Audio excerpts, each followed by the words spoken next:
Assalamualaikum warahmatullahi wabarakatuh. Alhamdulillah, alhamdulillahi rabbil alamin, wassalatu wassalamu ala asyrafil anbiya'i wal mursalin wa ala alihi wa sahbihi ajma'in, amma ba'du. Puji beserta syukur marilah sama-sama kita panjatkan kehadirat Allah Subhanahu wa ta'ala, yang mana oleh Allah yang telah memberikan kepada kita beribu-ribu nikmat. Di antaranya ialah nikmat Islam, nikmat iman, dan nikmat kesehatan. Sehingga dengan nikmat-nikmat tersebut, pada malam yang sangat berbahagia ini, kita dapat berkumpul di tempat yang sangat mulia raya ini. Salawat beriring dengan salam kita sanjung sajikan ke pangkuan alam Nabi besar Muhammad sallallahu alaihi wasallam, yang mana oleh beliau yang telah membawa kita dari alam jahiliyah sampai ke alam Islamiyah, dari alam kebodohan sampai ke alam yang penuh dengan ilmu pengetahuan. Dan beliaulah yang telah membawa kita dari alam gelap gulita sampai ke alam yang penuh dengan cahaya. Salawat dan salam pula kita curahkan kepada al dan sahabat beliau sekalian, dan kepada tabi'in, ulama mutaqaddimin, dan kepada ulama mutaakhirin, dan kepada ulama-ulama yang mu'tabar yang masih ada di dalam dunia. Ta'zim wal ikraman saya kepada Abu Rohani kita bersama ma'a keluarganya. Kita doakan kepada Abu supaya diberikan kesehatan, kekuatan, dan selalu dalam lindungan Allah. Ta'zim wal ikraman saya kepada Rais Am, mencakupi kepada seluruh dewan guru yang ada di daerah Madinatul Diniyah Nur Salam yang sangat kita cintai ini. Ta'zim wal ikraman saya kepada dewan juri yang telah menghakimi kami dengan seadil-adil mungkin. Ta'zim wal ikraman saya atau penghormatan yang sangat teristimewa saya kepada seluruh para talabah-talabah yang masih bernaung di naungan Panji Madinatul Diniyah Nur Salam. Hadirin sidang pendengar yang dirahmati oleh Allah, beberapa hari yang akan datang kita akan memasuki satu bulan yang mana bulan tersebut lebih baik dari 1000 bulan. Bulan yang dipenuhi dengan hikmah, yaitu bulan suci Ramadan. Oleh karena itu, tergugahlah hati Al-Fakir untuk menyampaikan satu syarahan singkat yang bertema hikmah dalam berpuasa. Hadirin sidang pendengar yang dirahmati oleh Allah, Ramadan adalah madrasah, sekolah, tempat di mana kita banyak sekali belajar tentang hidup dan kehidupan, supaya kita punya wawasan, supaya kita mampu melihat persoalan jauh ke depan, supaya kita tidak terjebak dalam keuntungan sesaat tapi merugikan jangka panjang. Malam ini saya ingin mengajak kita semua untuk melihat kurikulum Ramadan. Pelajaran apa yang diberikannya kepada kita?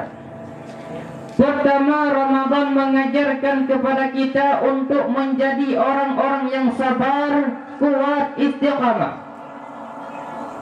Ini zaman di mana persaingan tajam. Kenapa? Karena orang sekarang hidup di zaman banyak pilihan. Akibat daripada persaingan yang semakin tajam, orang sering kehilangan kesabaran. Kepengen cepat kaya lalu tidak sabar, makan rentenir, nipu orang, buka peternakan tuyul, korupsi. Karena itu puasa mendidik kita untuk sabar. Biar lapar melilit perut, biar kehausan mencekik tenggorokan. Kalau maghrib belum datang, jangan sentuh makanan, jangan sentuh minuman, sabar. Ada waktunya. Lalu lintas di jalan macet, Karena kendaraan besar tidak mau mengalah, kendaraan kecil tidak tahu diri. Antrian di pasar kacau karena yang sudah dapat tidak mau minggir, yang di belakang dorong-dorong. Dimanapun antrian kacau. Kenapa? Karena yang sudah dapat mau dapat lagi, yang nunggu kelamaan. Akhirnya dorong-dorongan, kacaulah kehidupan sosial. Puasa mengajarkan kita sabar. Sebagai bangsa, kita punya latar belakang sejarah. Kita bangsa yang ditempa oleh berbagai macam kesulitan. Kita 350 tahun dijajah oleh Belanda, sulit. Setelah merdeka, kita dirongrong oleh berbagai macam pemberontakan, susah. Setelah itu PKI memberontak, susah lagi. Oleh karena itu, marilah kita jadi diri kita sendiri. Kita bangsa yang ditempa oleh berbagai macam kesulitan, bangsa yang tahan bantingan, bukan bangsa yang cengeng. Karena itulah, mari kita jadi diri kita sendiri. Kita akan gagal kalau kita mau jadi orang lain. Kita akan gagal kalau kita hidup di bawah bayang-bayang orang lain. Jadilah diri kita sendiri. Sabar, kuat, istiqamah. Ini merupakan kurikulum pertama dari pelaksana ibadah puasa. Sehingga dengan dibekali sifat sabar, kita mampu mengendalikan diri kita sendiri. Manusia hebatnya ya, ayo kita banding-bandingkan. Malaikat, binatang, manusia. Malaikat tidak diberi nafsu, malaikat hanya diberi akal. Kalau malaikat tidak pernah salah, wajar. Jibril nggak pernah korupsi ayat. Malaikat maut tidak pernah salah address mencabut nyawa orang yang belum waktunya mati. Dan itu wajar. Malaikat makhluk tanpa alternatif. Secara instingtif, malaikat diciptakan hanya untuk taat. Sebaliknya binatang diberi otak, tidak diberi akal. Binatang hanya diberi nafsu. Kalau binatang setiap harinya salah, wajar. Ayam, kalau sudah datang syahwatnya, tidak menoleh ini banyak orang atau tidak. Kuda keliling kota nggak pakai celana, tenang-tenang saja. Dan itu wajar, namanya juga binatang. Sedangkan manusia diberikan akal, diberikan nafsu. Tiap hari terjadi perjuangan. Kadang akal yang menang, kadang nafsu yang menang. Ketika akal yang menang, kita lebih tinggi daripada malaikat. Tapi ketika nafsu yang menang, kita lebih rendah daripada binatang. Ini merupakan pelajaran pertama dari pelaksana ibadah puasa, yaitu sabar, kuat, istiqamah. Lalu pelajaran yang kedua, melahirkan sikap istiqamah. Punya stabilitas temperatur batin, istilah sekarang. Karena itu mari kita belajar tentang perlunya stabilitas temperatur batin. Berapa banyak orang waktu di bawah teriak-teriak berantas korupsi, sikap korupsi, cuma ia belum dapat kesempatan. Begitu ia dapat kesempatan, korupsinya lebih gila daripada yang dia teriak. Waktu di bawah rajin baca ayat kursi, dapat kursi lupa sama ayat. Disinilah peran istiqamah. Oleh karena itu, istiqamah, sikap istiqamah sangatlah penting bagi kita yang hidup di zaman ini. Allah berfirman dalam surah Fussilat ayat 30. A'udzu billahi minasy syaithanir rajim. Bismillahirrahmanirrahim. Innal ladzina qalu rabbuna Allahu tsumma istaqamu tatanazzalu 'alaihimul malaikatu alla takhafu wa la tahzanu wa abshiru bil jannati allati kuntum tu'adun. Shadaqallahul azim. Artinya, sesungguhnya orang-orang yang berkata Tuhan kami adalah Allah, kemudian mereka meneguhkan pendirian mereka, maka akan turun kepada mereka malaikat seraya berkata, kalian tidak usah takut, kalian tidak usah sedih, bergembiralah kalian dengan surga yang telah dijanjikan oleh Allah. Oleh karena itu hadirin, sikap istiqamah sangatlah penting bagi kita yang hidup di zaman sekarang ini.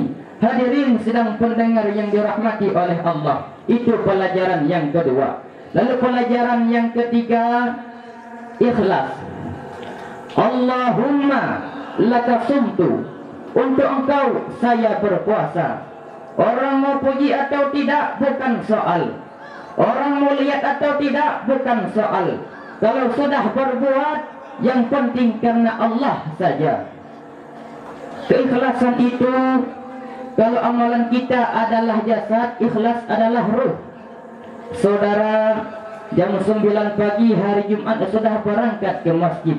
Apa tidak bagus? Bagus. Sarungnya baru, sajadah baru, tasbih panjang, jam 9 sudah berangkat. Apa pahalanya besar? Nanti dulu. Itu berangkat jam 9, itu maunya apa? Pameran sarung? Atau di dekat masjid ada janda? Atau apa? Disinilah peran keikhlasan. Ikhlas itu bukan kata, tapi ikhlas merupakan amalan batin. Puasa menyelamatkan kita daripada penyakit riya. Imam Al-Ghazali bilang, penyakit ada dua macam, penyakit zahir, penyakit batin. Bedanya apa? Penyakit zahir yang punya lebih tahu daripada orang lain, sedangkan penyakit batin orang lain lebih tahu daripada yang punya. Kalau kita punya penyakit kanker, darah tinggi, kita tahu, orang lain tidak. Tapi kalau kita sombong, hasad, dengki, orang lain kadang-kadang lebih tahu daripada kita yang punya. Yang kedua dahsyatnya, ya, sehebat-hebat penyakit zahir cuma merusak dunia, tapi penyakit batin merusak dunia, menghancurkan akhirat. Ginjal mati, darah tinggi mati, tumor mati, leukemia mati, kanker mati, tetapi tidak berakibat akhirat. Tidak ada penduduk neraka ditanya, kenapa kamu masuk neraka? Tumor, Pak. Tidak ada. Karena penyakit zahir cuma merusak dunia, tapi penyakit batin merusak dunia, menghancurkan akhirat. Sombong penyakit batin, di dunia dijauhi orang, di akhirat neraka tempatnya. Kikir penyakit batin, di dunia dijauhi orang, di akhirat neraka tempatnya. Maka Imam Al-Ghazali heran, kalau kita diserang penyakit zahir, kita panik, cepat-cepat cari dokter. Tapi kalau kita diserang penyakit batin, kita tenang-tenang saja. Padahal penyakit batin merusak dunia, menghancurkan akhirat. Hadirin sedang pendengar yang dirahmati oleh Allah. Adapun natijah atau kesimpulan yang dapat kita simpulkan dari syarahan tadi, ada 3 hikmah. Hikmah yang pertama yaitu sabar, kuat, istiqamah. Kita hidup di zaman ini di mana persaingan semakin tajam. Oleh karena itu, sabar, kuat, istiqamah sangatlah penting bagi kita yang hidup di zaman sekarang ini.